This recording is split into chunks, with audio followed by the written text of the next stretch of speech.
Peter, ahoj. Posaď sa. Ahoj. Rád by som si s tebou prešiel hodnotiaci rozhovor. No prosím. Znova musím oceniť tvoje odborné skúsenosti a vedomosti. Takýchto ľudí, ako si ty, vo firme nemáme veľa. Vieš, ako si zvládol tie problémy, ktoré sme mali minulý týždeň, to boli úplne na jedničku.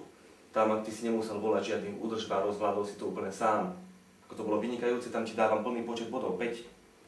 Tak na to som tu, ako robím si svoju robotu, na čo tie reči okolo toho. K tomu sa ešte dostaneme a tiež kvalita práce, tam ti dávam 4 body. A tam sú ešte nejaké detaily a drobnosti a to je v poriadku. Drobnosti? Čo, aké drobnosti? Vieš čo, to teraz nemáme čas rozoberať. To sme si už viackrát povedali.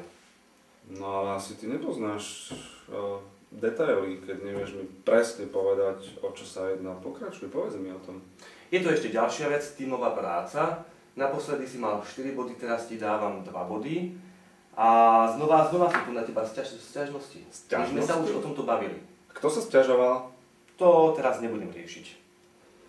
Prosím ťa, keď mi chceš strhnúť tie tvoje body, tak mi láskavo povedz za čo. Povedz mi, kto sa sťažoval.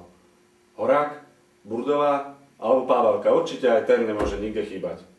Už som povedal, teraz to nechajme.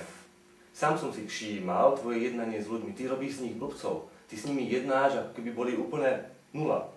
A takýmto spôsobom ešte, ty predsa už nie si predák. Ale však tak to aj vyzerá. Je tu bordel, za mojich čas to úplne inak šlapalo.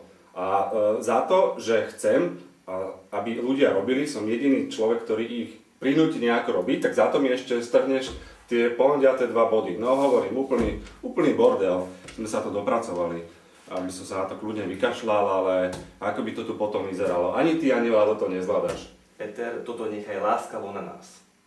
No. Vieš čo, robte si tu čo chcete. Dajte moje body niekomu inému, napríklad Horákovi, nech ten robí. Vieš čo, ten prístup ku komunikácii jednoducho sa musí zlepšiť. Na budúce tie body môžeš získať späť. Inak za pracovnú a technologickú disciplínu máš 5 bodov. Tam nevidím absolútne žiadne problémy. Ale ja ich vidím. Ja ich vidím, pretože každý si tu robí čo chce, na sprievodky kašľú a keď ich na to upozorním, idú si ešte sťažovať. A mne za to vezmeš 2 body. Peter, neber si to zle. Jednoducho tie problémy sú a snáď s ľuďmi sa dá lepšie jednať. Ja, že nedám s ľuďmi slušne? A čo oni? Ako sa oni ku mne správajú? To ťa nezaujíma? Zaujíma. A čo robia?